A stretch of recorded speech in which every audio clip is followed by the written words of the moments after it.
Did you know that fleas can jump up to 200 times their own body length? And they can accelerate faster than a space shuttle. For its size, that is one of the most extraordinary athletic feats in nature. Proportionally, the flea is among the greatest jumpers on Earth. Now, take the extraordinarily athletic flea, put it in a glass jar, and place the lid on top. The flea jumps, hits the lid, jumps, hits the lid, jumps, hits the lid, over and over and over again, each time producing nothing but pain. After a while, something extraordinary happens. The flea adjusts its jump accordingly.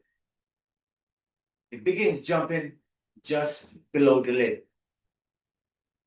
Not because it cannot jump any higher, but because it has learned that jumping higher only produces pain. So in order to protect itself from pain, it adapts accordingly. The flea changes its entire existence around the reality of the lid. Now, this is where it gets really, really interesting. If you take the lid off, the flea will not jump out. The flea will now spend the rest of its life jumping to the exact height where the lid used to be, in a jar that no longer has a lid. Why? Because it never checked to see if the ceiling that limited its ability had been removed. So the flea will spend the rest of its life inside of an invisible prison built entirely from the memory of pain.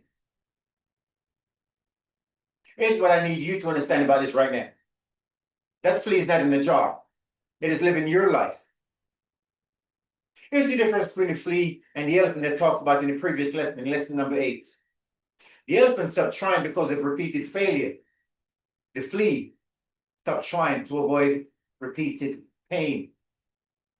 The difference matters, and here's why. Pain is a more powerful programmer more than failure is.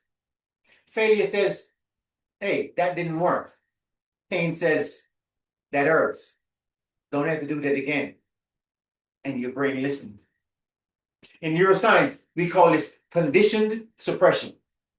This is where the brain associates a behavior with pain, and once associated, it builds a neural pathway that automatically suppresses that behavior so it doesn't continually get hurt or get pain. Even when the condition that caused the pain no longer exists, even when the lid has been removed. So that relationship that broke your heart, the one that ended years ago, but you still have trust issues.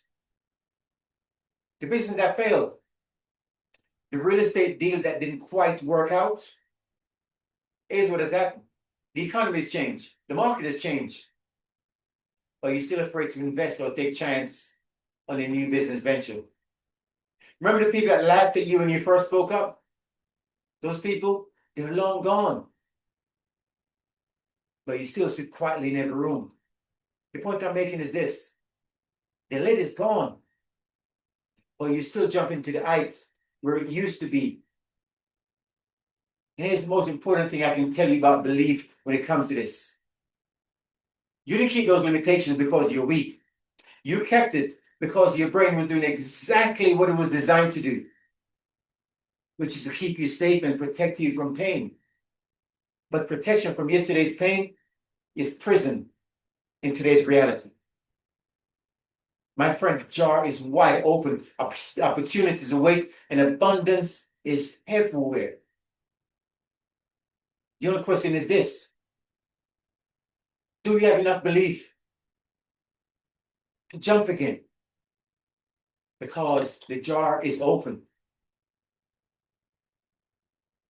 I'm Cliff Townsend, certified neuroscience coach and execution strategist.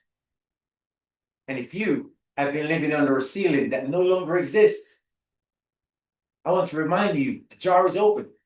You just haven't tested it, but the same limitation is still there. So click the link below or send me a DM and let's find out exactly how high you can actually jump. I'll see you in the next lesson.